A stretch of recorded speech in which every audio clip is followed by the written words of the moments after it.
고독한 천재의 탄생. 프리드리히 니체는 1844년 10월 15일 독일 작센주의 웨켄이라는 작은 마을에서 태어났다. 그의 집안은 루터교 목회자 가문으로 독실하고 교양 있는 분위기 속에서 성장했다. 그러나 행복한 유년은 오래가지 않았다. 니체가 5살이 되던 해 아버지 칼 루트비히 니체가 뇌질환으로 사망했다. 1년 후 어린 남동생 루트비히 요제프도 세상을 떠났다. 이 두 죽음은 어린 니체에게 씻을 수 없는 상처로 남았고 그의 철학 세계에서 반복되는 고통과 허무, 인간의 덧없음은 이 시기의 상실 경험에서 비롯된다. 니체는 어머니와 여동생, 두 이모와 함께 여성들 사이에서 성장했다. 그의 집안은 여성들의 집이라 불릴 정도였으며 니체는 내성적이고 감수성 예민한 소년으로 자랐다. 책과 음악, 종교적 명상 속에 파묻힌 고독한 유년을 보냈다. 소년기 음악, 언어, 고전문헌학의 신동. 10세 무렵 니체는 이미 바흐와 베토벤의 곡을 분석하고 직접 피아노 곡을 작곡하기 시작했다. 그는 종종 가족들 앞에서 자신의 작품을 연주했고 사람들은 그를 작은 바흐라 불렀다. 1860년경 니체는 기숙학교인 포르타 프랑코니아에 입학한다. 이곳은 독일 최고의 엘리트 인문계 중등교육기관 중 하나로 고전 라틴어와 그리스어 교육이 엄격했다. 니체는 라틴어, 그리스어 고전 번역에서 천재성을 보였고 당대의 고대 문헌들을 자유롭게 인용하며 시와 수필을 창작했다. 그는 괴테, 실러, 푸시킨의 영향을 받아 문학적 글쓰기도 시도했고 정열적이고 고독한 언어 감각으로 주변을 압도했다. 그는 자발적으로 게르마니아라는 청년 철학 모임을 조직했다. 그 모임에서는 각자 쓴 시나 수필을 낭독하고 토론하며 철학적 주제에 대해 열띤 논의를 벌였다. 이 시기 친구였던 파울 데우세는 훗날린도 철학자로 성장하며 니체를 회고했다. 그는 말이 없었지만 글로 세상을 무너뜨릴 줄 알았다. 니체는 10대 시절 이미 인간 존재의 고통과 모순에 대해 쓰기 시작했다. 그는 일기장에 이렇게 남긴다. 나는 신을 사랑했으나 세상은 신의 얼굴이 아니었다. 청년기 대학에 대한 환멸, 음악에 대한 열망. 1864년 니체는 본 대학교에 입학한다. 처음에는 신학과 고전문헌학을 전공했지만 곧바로 신학에 대한 의심과 환멸을 경험하며 철저히 회의론자로 변해간다. 본 대학에서 그는 강의보다는 음악 작곡과 독서에 몰두했다. 니체는 방탕한 대학 문화 과도한 음주, 도박, 형식적인 교수진에 깊이 실망했고 자신을 강의실의 유령이라 부를 정도로 점점 외톨이로 변해갔다. 그는 리하르트 바그너의 음악을 깊이 사랑했으며 그의 음악에 철학적 사유의 영감을 얻었다. 자신도 작곡가로 활동하고 싶어 했고 실제로 오페라 형식의 작품을 몇 편 구상하기도 했다. 이 시기 그는 친구에게 보낸 편지에서 이렇게 말한다. 나는 철학자가 되기보다는 차라리 음악이 되고 싶다. 괴팅겐과 바젤 학문적 전환점. 니체는 본 대학에서 괴팅겐으로 옮긴다. 그곳에서 그는 리츠 교수의 눈에 띈다. 리츠는 당시 독일 문헌학계의 거장으로 니체의 에세이를 읽고는 다음과 같이 평가했다. 그는 박사학위가 필요 없다. 이미 그 이상이다. 리츠의 강력한 추천으로 니체는 단 한 편의 논문만으로 박사학위와 교수 자격을 동시에 획득한다.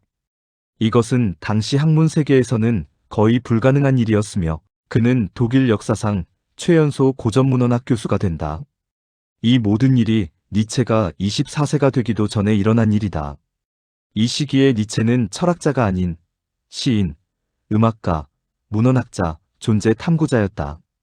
그러나 그는 어느 한 길도 만족하지 않았다. 그는 삶 전체가 철학이어야 한다고 믿었다.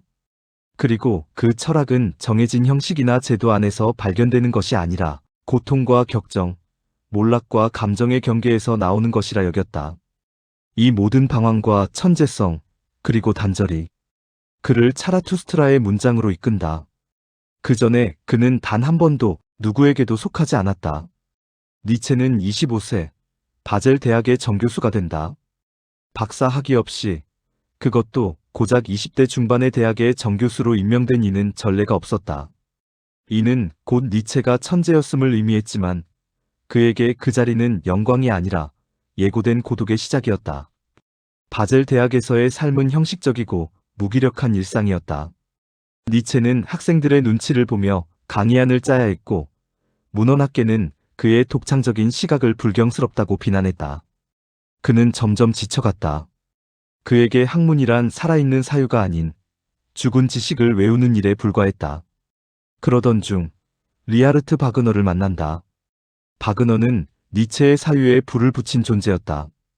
그들의 우정은 단순한 존경이 아닌 예술과 철학의 열정이 섞인 폭풍 같았다.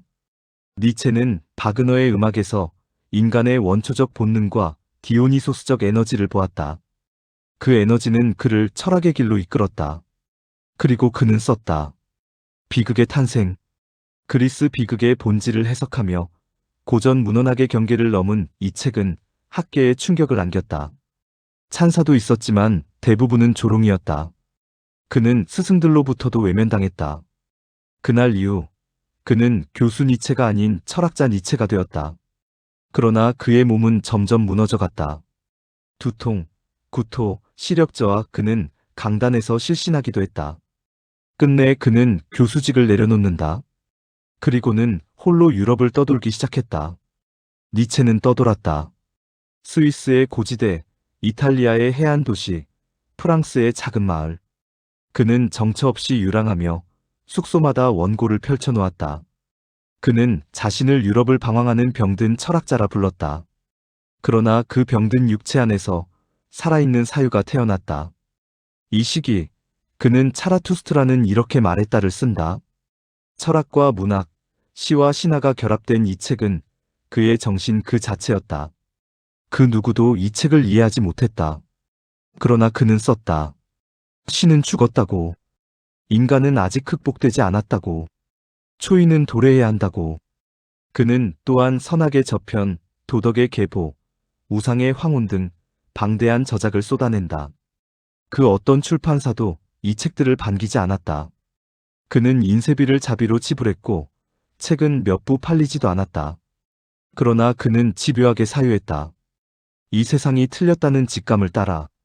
그에게 글을 쓰는 일은 살아있는 일이었다. 때로는 피를 토하며 원고를 완성했고 몇 날 며칠을 침대에 누운 채 시력을 잃어가며 한 줄을 써내려갔다. 그는 그 모든 고통을 견디며 철학했다.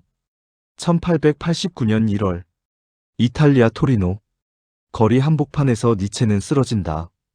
학대당하는 말을 본 그는 말의 목을 끌어안고 흐느낀다. 그 장면은 철학사의 상징이 되었다. 그날 이후 그는 다시 철학하지 못했다. 광기. 그는 편지에 자신이 디오니소스라고 적었고 나폴레옹에게 보내는 편지를 썼다. 그는 무너졌다. 어머니, 그리고 여동생 엘리자베트가 그를 돌본다. 그의 정신은 돌아오지 않았다. 철학의 언어는 침묵으로 사라졌다. 하지만 사람들은 그의 침묵을 두려워했다. 그의 책이 다시 읽히기 시작했다. 니체가 철학하지 못하는 동안 누군가는 그의 철학을 조작했다. 여동생 엘리자베트는 그의 저작을 편집하며 반유대주의적 색채를 입혔다. 그녀는 나치즘과 민족주의를 옹호했고 히틀러는 니체의 철학을 정치적으로 소비했다. 그러나 그것은 니체가 말한 초인이 아니었다. 니체는 군중과 대중을 경멸했고 권력과 전체주의를 거부했다. 그는 자유로운 영혼을 말했고 개인의 고통 속에서 진리를 찾으라 했다. 하지만 그의 진짜 철학은 그를 모르는 자들의 손에 의해 오염되었다. 1900년 8월 25일 프리드리히 니체는 세상을 떠난다. 그는 조용히 그러나 완전히 침묵한 상태에서 숨을 거뒀다. 사람들은 그를 기억하지 않았다. 그의 무덤은 소박했고 장례식엔 몇 사람만이 참석했다. 그러나 20세기가 시작되자 그의 철학은 다시 읽히기 시작했다. 카미, 사르트르, 하이데거, 포코, 들레즈 수많은 사상가들이 그의 책을 손에 들었다. 그는 다시 말하고 있었다. 고통에 대해, 권력에 대해, 인간에 대해. 니체는 말했다. 나는 내가 쓰러졌던 곳에서 다시 일어설 것이다. 그의 철학은 그렇게 다시 살아났다. 그의 침묵은 다시 목소리가 되었다. 니체는 말했다. 나는 내가 쓰러졌던 곳에서 다시 일어설 것이다. 그의 철학은 그렇게 다시 살아났다. 그의 침묵은 다시 목소리가 되었다. 존 가드는 오늘 그 침묵 속 이야기를 따라 걸었습니다. 우리는 모두 때때로 무너집니다. 아무도 몰래 쓰러지고 누구에게도 말하지 못한 채 고요히 눈을 감기도 하지요. 하지만 니체는 보여주었습니다. 쓰러진 그 자리에 다시 서는 용기, 아무도 믿지 않을 때 스스로를 다시 일으켜 세우는 힘. 철학은 완벽하지 않습니다. 삶을 치료하지도 외로움을 지우지도 못합니다. 하지만 철학은 누군가가 걸어간 길 위에 작은 등불 하나를 켜줍니다. 오늘 당신의 하루가 버거웠다면, 지금 이 순간 그 침묵 속에서 버티고 있다면 그저 이렇게 말해도 괜찮습니다. 나는 내가 쓰러졌던 곳에서 다시 일어설 것이다. 존 가드는 언제나 그 자리에 당신의 이야기를 기다리겠습니다.